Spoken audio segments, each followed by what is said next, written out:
नमस्कार दोस्तों, आज की तारीख है 13 दिसंबर 2024 और हम आपके लिए लाए हैं हिमाचल प्रदेश के ताज़ा समाचार। लेकिन पहले एक सवाल, आप हिमाचल के किस खूबसूरत कोने से ये खबरें सुन रहे हैं? नीचे कमेंट करके जरूर बताएं। अब थोड़ी सी गंभीरता के साथ, अगर आप हिमाचल के विकास, पर्यटन और सामाजिक क्षेत्र की हर छोटी बड़ी खबर से अपडेट रहना चाहते हैं, तो हमारे चैनल को सब्सक्राइब करें। जी हाँ, फटाफट सब्सक्राइब का बटन दबाएं और हमारे साथ जुड़े। और हाँ, अपडेट्स के लिए हमें फॉलो करना मत भूलिए। खबरें ताज़ा हो या मजेदार, हम हैं आपके साथ हर कदम। समाचार नंबर 1। भुभुजोत में टनल के साथ कुल्लू तक बने नई सड़क NH 144 पर कम होगी 40 किलोमीटर दूरी। PWD विक्रमादित्य सिंह ने शुक्रवार को नई दिल्ली में केंद्रीय परिवहन मंत्री नितिन गडकरी से मुलाकात की। इस दौरान उन्होंने CRIF के तहत 350 करोड़ रुपए मंजूर करने के लिए केंद्रीय मंत्री को धन्यवाद दिया। इस राशि से सड़क संपर्क में सुधार और राज्य की आर्थिक वृद्धि को बढ़ाने में काफी मदद मिलेगी।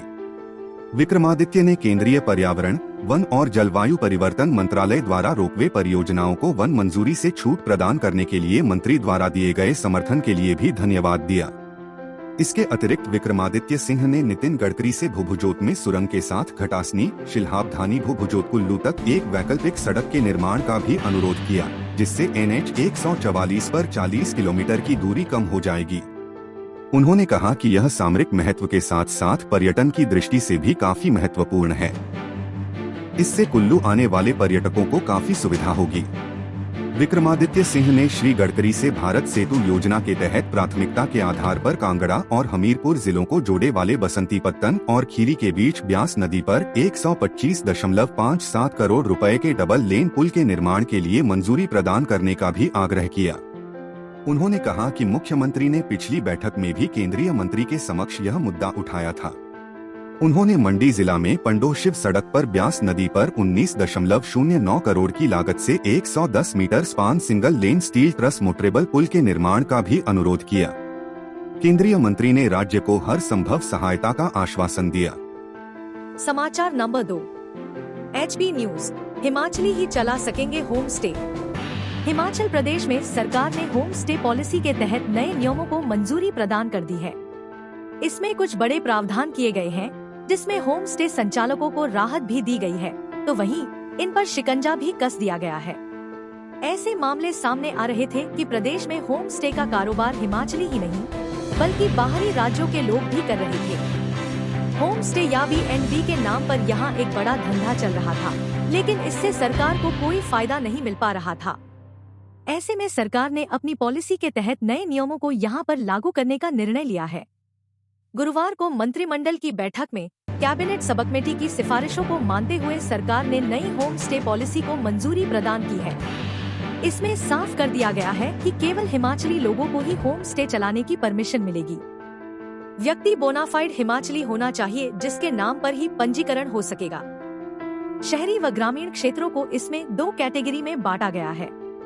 इन दोनों क्षेत्रों में बिजली व पानी के बिल भी इनको अलग अलग लगेंगे। इस नई पॉलिसी में सबसे बड़ा प्रावधान है कि होम स्टे के लिए अप्लाई करने वालों को प्रदूषण बोर्ड समेत स्थानीय निकायों या अन्य विभागों से अनापत्ति प्रमाण पत्र लेने की जरूरत नहीं होगी। इससे भी अहम है कि सरकार ने रजिस्ट्रेशन फीस को बढ़ा दिया है। जो फीस पंजीकरण के लिए रखी है, वही फीस रिन्यूअल के लिए भी होगी। अब 100 नहीं, हजारों में फीस। यहाँ कमरों की संख्या में भी इजाफा किया गया है। पहले 4 कमरों तक पंजीकरण होता है, जिसमें अब छूट देकर इसे 6 कमरों तक कर दिया गया है। 4 से 6 कमरों वाले होम स्टे जो नगर निगम क्षेत्र में पंजीकृत होंगे, उनकी रिन्यूअल फीस 12,000 रुपए कर दी गई है। इसके अलावा साडा, TCP या नगर पंचायत के क्षेत्र में जो होम स्टे पंजीकृत होगा, उसकी रिन्यूअल फीस 8,000 रुपए होगी, जबकि पंचायतों में जो होम स्टे पंजीकृत होगा, उसकी रिन्यूअल व पंजीकरण फीस 6,000 रुपए की गई है। पहले सभी इकाइयों के लिए मात्र 100 रुपए फीस लगती थी, जिस पर सरकार ने नियमों को बदल दिया है। होम स्टे पॉलिसी वर्ष 2008 में बनी थी। 1 से 3 कमरों के लिए फीस। 1 से 3 कमरों वाले होम स्टे में नगर निगम क्षेत्र में रिन्यूअल की फीस 8,000 रुपए ली जाएगी, जबकि नगर पंचायत साड़ा व टीसीपी एरिया में यह फीस 5,000 रुपए और पंचायत यानी गांव में होम स्टे की फीस 3,000 रुपए कर दी गई है। होम स्टे इकाई जो भी व्यक्ति लेता है और 3 साल के लिए वह एक साथ रिन्यूअल फीस अदा करता है तो सरकार उसे 10% का डिस्काउंट भी देगी। हालांकि उचित मल निकासी और कचरा निपटान तंत्र अनिवार्य कर दिए गए हैं। इसके अलावा होम स्टे इकाइयों में वर्षा जल संचयन प्रणालियों की स्थापना को प्रोत्साहित किया जाएगा। समाचार नंबर 3। किन्नौर के छितकुल में दिखा येलो हैमर। महेश नेगी ने मध्य एशिया में पाया जाने वाला दुर्लभ पक्षी खोजा। किन्नौर जिला के छितकुल क्षेत्र में एक दुर्लभ पक्षी येलो हैमर देखा गया है। इस दुर्लभ पक्षी की खोज स्थानीय शोधकर्ता महेश नेगी ने की है। महेश नेगी किन्नौर में पक्षी प्रजातियों का दस्तावेजीकरण कर रहे हैं। हाल ही में शोधकर्ता महेश नेगी जब बसपा घाटी के दौरे पर थे तो उन्होंने उस दौरान वन रक्षक अक्षय भारद्वाज के साथ इस दुर्लभ पक्षी को देखा तथा उसे कैमरे में कैद कर लिया। श्री नेगी ने बताया कि आमतौर पर यह पक्षी मध्य एशिया में पाया जाता है, जो कभी कभी हिमालय का दौरा भी करता है। हिमालय की गोद में बसे किन्नौर ने एक बार फिर अपनी जैव विविधता का लोहा मनवाया है। उन्होंने बताया कि उनके प्रोजेक्ट में कई अन्य दिलचस्प पक्षी प्रजातियों जैसे दाढ़ी वाला गिद्ध, यूरेशियन स्टारलिंग, इबिसबिल, पाइन बंटिंग और टफ्टेड डक आदि प्रजातियां जो कि किन्नौर की जैव विविधता को समृद्ध बनाती हैं, का भी दस्तावेजीकरण किया है। यही नहीं, नेगी स्थानीय युवाओं और स्कूली छात्रों के लिए प्रकृति की सैर और पक्षी देखने के कार्यक्रम आयोजित करते हैं। इन प्रयासों का उद्देश्य अगली पीढ़ी को संरक्षण के लिए प्रेरित करना है। उन्होंने बताया कि जलवायु परिवर्तन और आवास हानि के कारण किन्नौर की जैव विविधता खतरे में है तथा येलो हैमर और अन्य दुर्लभ प्रजातियों की खोज इस क्षेत्र में संरक्षण प्रयासों की आवश्यकता को रेखांकित करती है। समाचार नंबर 4। हिमाचल न्यूज। सरकार ने गारंटियों के हथियार से किया विपक्ष पर करारा प्रहार। बीजेपी के राष्ट्रीय अध्यक्ष जेपी नड्डा के गृह जिला बिलासपुर में जश्न मनाकर लुहणू मैदान में सजे भव्य मंच से सीएम सुखविंदर सिंह सुक्खू ने 6 नई स्कीमों की लॉन्चिंग कर अगले 3 साल में आत्मनिर्भर हिमाचल के संकल्प को साकार करने की दिशा में कदम आगे बढ़ा दिया है। 10 में से 7 गारंटियां पूरी हो चुकी हैं और शेष चरणबद्ध तरीके से पूरी करने का दम भरा है। हजारों की भीड़ के समक्ष एकजुटता का परिचय देते हुए सुक्खू ने विपक्षी दल भाजपा को एक स्पष्ट कड़ा संदेश भी दिया कि जितने मर्जी षड्यंत्र रच लो, अब सत्ता में नहीं आएंगे। इस जश्न को समारोह करार देते हुए हिमाचल को आत्मनिर्भर बनाने के बाद असल जश्न अप्रैल 2027 में मनाने और 2032 में हिंदुस्तान का सबसे समृद्धशाली राज्य का ऐलान भी किया। सीएम ने अगले बजट का संकल्प भी जनता के समक्ष रखा। उन्होंने कहा कि यह बजट वरिष्ठ नेता राहुल गांधी के विजन ग्रामीण अर्थव्यवस्था पर आधारित होगा, जिसके लिए वह राहुल गांधी के साथ विस्तृत चर्चा करेंगे। हजारों की भीड़ जुटाकर कांग्रेस ने विपक्षी दल की नींद उड़ा दी है। केंद्र की बेरुखी व भेदभाव के रवैये की पीड़ा को जनता के बीच रखते हुए सीएम ने गारंटियों के प्रहार से भाजपा पर करारी चोट की, तो वहीं जनहित में कड़े फैसले लेने व नियमों में आवश्यक बदलाव लाकर समाज के सभी वर्गों को लाभान्वित करने व हिमाचल को प्रगति पथ पर खड़ा करने के संकल्प को दोहराया।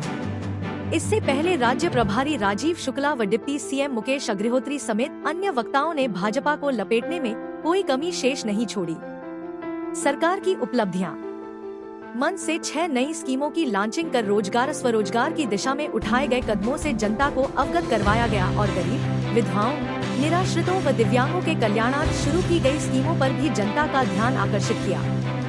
सीएम ने कहा कि नड्डा बड़े पद पर होने के बावजूद केंद्र में प्रदेश के हितों की पैरवी नहीं कर पाए। प्रदेश में सबसे बड़ी आपदा आई, मगर हिमाचल का जो हक बनता था वह भी नहीं दिला सके। इसके साथ ही टॉयलेट पर टैक्स के भाजपा नेताओं के बयानों पर चुटकी ली। इस दौरान सीएम सुखविंदर सिंह सुक्खू ने अगले 3 साल में आत्मनिर्भर हिमाचल के संकल्प को साकार करने की दिशा में उठाए जा रहे कदम व लिए जा रहे निर्णयों से भी अवगत करवाया। 5 गारंटियां पूरी हो चुकी हैं और शेष को चरणबद्ध तरीके से पूरा करने का दावा किया। कांग्रेस नेताओं ने भीड़ जुटाकर दिखाया दम। सरकार का यह जश्न यादगार बन गया। लुहणू मैदान में तिल धरने लायक जगह नहीं बची तो अलग से मैदान में कुर्सियां लगानी पड़ी। सदर के पूर्व विधायक बंबर ठाकुर ने अच्छी खासी भीड़ जुटाकर अपना दम बखूबी दिखाए, तो वहीं बाकी नेताओं मंत्री राजेश धर्माणी, पूर्व मंत्री रामलाल ठाकुर व उनके बेटे विकास ठाकुर और झंडूता से युवा नेता विवेक कुमार भी खासी भीड़ लाए। भीड़ देख सीएम गदगद हुए और 6 स्कीमों को लॉन्च करने के साथ अपार समर्थन के लिए जनता का आभार प्रकट किया। समाचार नंबर 5। बाबा बालकनाथ मंदिर में हुई गड़बड़ की जांच पूरी, राशन घोटाले में 2 कर्मचारी दोषी।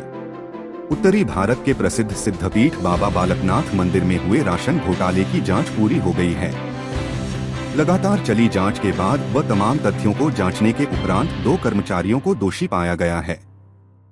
इन दोनों कर्मचारियों की वेतन वृद्धि रोक दी गई है तथा उनके द्वारा किए गए इस कृत्य को कर्मचारी सेवा पुस्तिका में भी दर्ज किया जाएगा। बता दें कि दियोटसिद्ध अपर बाजार में दुकान करने वाले दुकानदार बलवंत सिंह ने शिकायत की थी कि कनिष्ठ सहायक अजय कुमार द्वारा स्थानीय दुकानदार संजीव कुमार को 50 किलो चीनी तथा 50 किलो गेहूं का आटा बिना रसीद के दिया गया है। मामले की शिकायत व राशन की बरामदगी के बाद मंदिर अधिकारी को जांच अधिकारी नियुक्त किया गया तथा उन्होंने 1 जुलाई को अपनी रिपोर्ट सौंप दी।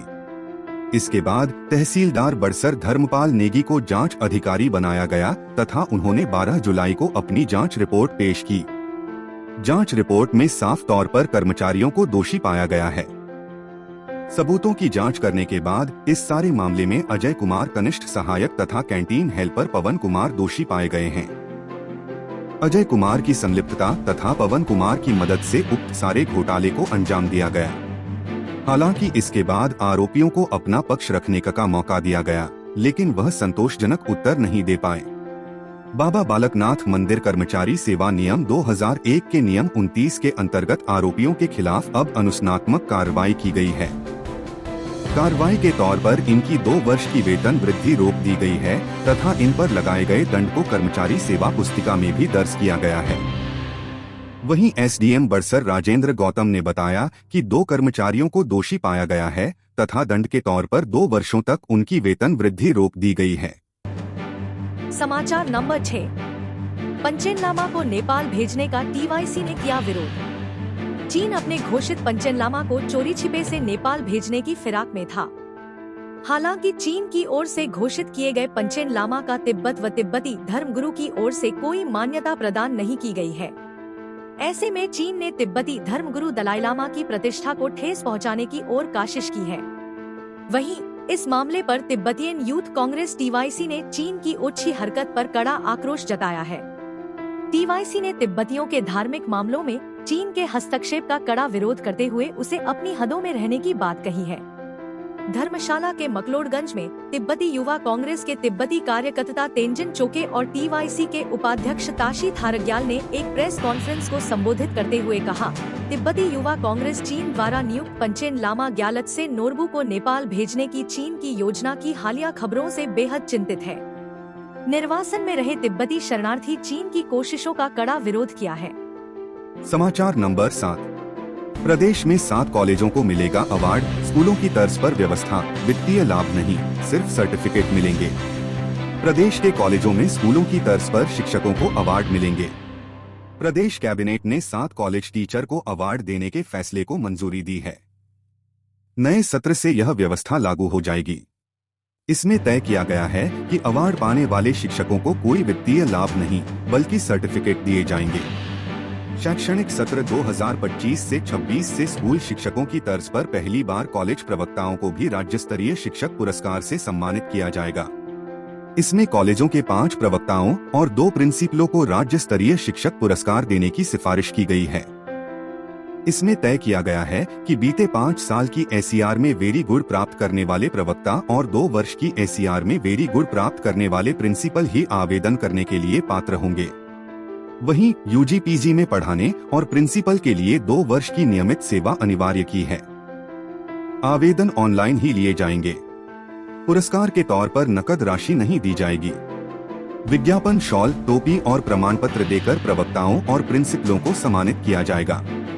इसमें कहा गया है कि इस योजना के तहत पहले दौर में आवेदनों की अतिरिक्त शिक्षा निदेशक की अध्यक्षता वाली कमेटी छंटनी करेगी। पुरस्कार के लिए ऐसी है छंटनी प्रक्रिया। उच्च शिक्षा निदेशक की अध्यक्षता वाली कमेटी टॉप 25 प्रवक्ताओं की छंटनी करेगी। फिर शिक्षा सचिव की अध्यक्षता वाली कमेटी चयन करेगी। शिक्षा निदेशक की अध्यक्षता वाली कमेटी प्रवक्ताओं के विषयों के परिणाम, उनके व्यवहार, अनुसंधान, प्रकाशित पुस्तकों के आधार पर 75 नंबरों के आधार पर छंटनी करेगी।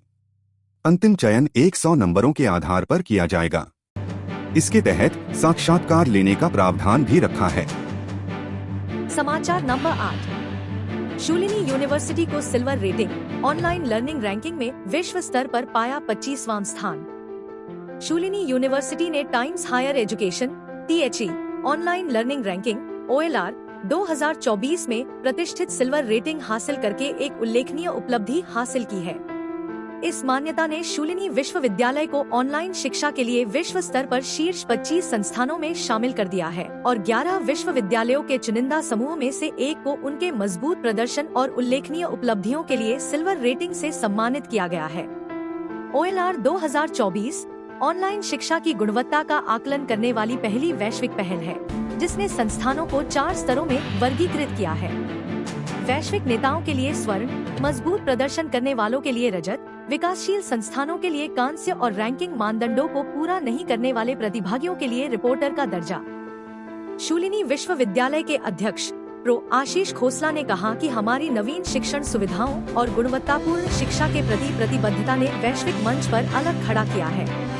यह मान्यता प्रभावशाली और सुलभ ऑनलाइन शिक्षा प्रदान करने के प्रति हमारे समर्पण को दर्शाती है। प्रो चांसलर विशाल आनंद, चांसलर प्रो PK खोसला, कुलपति प्रोफेसर अतुल खोसला और ऑनलाइन लर्निंग के निदेशक एवं पूरी शूलिनी टीम के नेतृत्व की विशेष सराहना की। नवंबर 2022 में स्थापित शूलिनी यूनिवर्सिटी के centre for distance and online education SCDOE ने तेजी से खुद को ऑनलाइन शिक्षा में अग्रणी के रूप में स्थापित किया है। 120 विश्वविद्यालयों का मूल्यांकन। दुनिया भर में मूल्यांकन किए गए 120 विश्वविद्यालयों में से 11 को स्वर्ण श्रेणी में, 14 को रजत श्रेणी में, 31 को कांस्य श्रेणी में स्थान दिया गया और 64 को रिपोर्टर का दर्जा मिला। भारत में Shoolini university Jindal global university JGU और मानव रचना यूनिवर्सिटी जैसे प्रतिष्ठित संस्थानों में शामिल हो गई, जिन्हें गोल्ड रेटिंग मिली, जबकि MIT नोएडा, KLU, LPU और मणिपाल जयपुर जैसे अन्य विश्वविद्यालयों को कांस्य रेटिंग मिली। विशेष रूप से इन भारतीय विश्वविद्यालयों ने कांस्य श्रेणी में कई विश्व स्तर पर प्रतिष्ठित संस्थानों से बेहतर प्रदर्शन किया। भारत का पहला विश्वविद्यालय की सफलता का श्रेय उसके नवीन दृष्टिकोणों को दिया गया, जिसमें संचार और नौकरी की तैयारी कौशल के लिए व्यक्तिगत शिक्षा, AI संचालित अनुकूलित शिक्षण अनुभव, गेमिफाइड शिक्षा तकनीक और अनवाइल्यूलर्न जैसे अद्वितीय अवसर शामिल हैं। इसके अतिरिक्त शूलिनी विश्वविद्यालय अपने ऑनलाइन डिग्री कार्यक्रमों के लिए पे आफ्टर प्लेसमेंट मॉडल पेश करने वाला भारत का पहला विश्वविद्यालय बन गया। समाचार नंबर 9। उपकार सिंह चुनाव पर्यवेक्षक नियुक्त, नगर निगम चुनाव को राज्य चुनाव आयोग ने की तैनाती। राज्य चुनाव आयोग पंजाब द्वारा नगर निगम चुनाव 2024 की घोषणा कर दी गई है।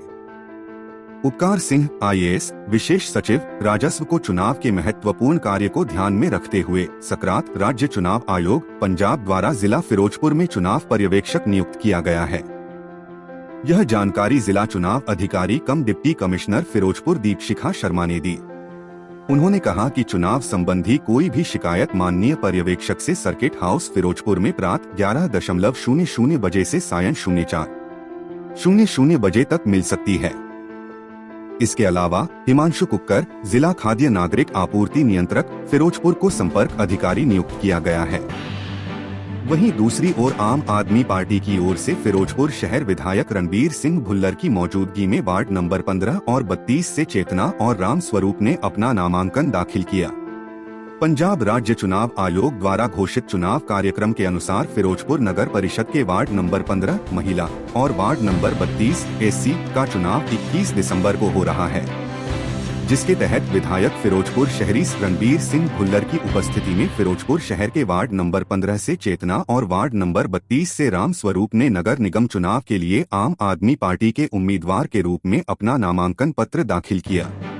इस मौके पर आम आदमी पार्टी के कार्यकर्ता भी मौजूद रहे। समाचार नंबर 10। गगन एयरपोर्ट पर सुनवाई 24 को हाई कोर्ट ने ताजा स्टेटस रिपोर्ट दाखिल करने के जारी किए आदेश। हिमाचल प्रदेश हाई कोर्ट में गगल एयरपोर्ट विस्तारीकरण के मामले से जुड़ी याचिका पर सुनवाई 24 दिसंबर के लिए टल गई है। इसमें हाई कोर्ट ने ताज़ा स्टेटस रिपोर्ट दाखिल करने के आदेश जारी किए हैं।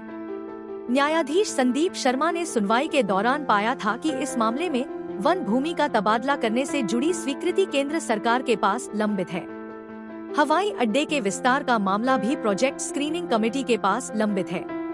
तकनीकी आर्थिक व्यवहार्यता रिपोर्ट यानी TFR जो पर्यावरण संबंधी सेवाओं के लिए एक पूर्वावश्यक कार्य है, अभी तक प्राप्त नहीं हुई है और केवल उक्त रिपोर्ट प्राप्त होने के बाद ही भारत सरकार वन मंजूरी के लिए अनुमति देने के लिए आगे बढ़ सकती है। कोर्ट ने पाया कि बाधा सीमा सतह सर्वेक्षण, जो किसी भी हवाई अड्डे के निर्माण विकास के लिए एक पूर्वापेक्षित शर्त है, सक्षम प्राधिकारी के समक्ष विचाराधीन है। हाई कोर्ट ने इन खामियों को दूर करने से जुड़ी स्टेट्स रिपोर्ट तलब की है। उल्लेखनीय है कि इस मामले में हाई कोर्ट ने महाधिवक्ता द्वारा दिए आश्वासन को वापस लेने की इजाजत नहीं दी थी। कोर्ट को दिए आश्वासन में महाधिवक्ता ने कोर्ट के समक्ष स्पष्ट रूप से कहा था कि सरकार किसी को भी भूमि से बेदखल नहीं करेगी, जो भूमि अधिग्रहण, पुनर्वास और पुनर्स्थापन उचित मुआवजा और पारदर्शिता अधिकार अधिनियम 2013 की धारा 11(1) के तहत जारी अधिसूचना का हिस्सा है। सुनवाई के पश्चात अतिरिक्त महाधिवक्ता ने कोर्ट से विभिन्न औपचारिकताएं पूरी करने के अतिरिक्त समय की प्रार्थना की और कोर्ट ने भूमि अधिग्रहण से जुड़ी वैधानिक अनुपालना के संबंध में ताजा स्थिति रिपोर्ट दाखिल करने के लिए 2 सप्ताह का समय दिया। हम अपने राज्य के विकास में योगदान देने में गर्व महसूस करते हैं और हमें उम्मीद है आने वाले दिनों में हमें और भी अच्छी खबरें मिलेंगी। इन खबरों को अधिक लोगों तक पहुंचने के लिए कृपया हमारा कंटेंट शेयर करें, साथ ही हमारे चैनल को सब्सक्राइब करें और अपडेट के लिए हमें फॉलो करें। अपने विचारों को कमेंट में शेयर करना ना भूलें। आपका सहयोग हमें और भी बेहतर काम करने में मदद करेगा। धन्यवाद।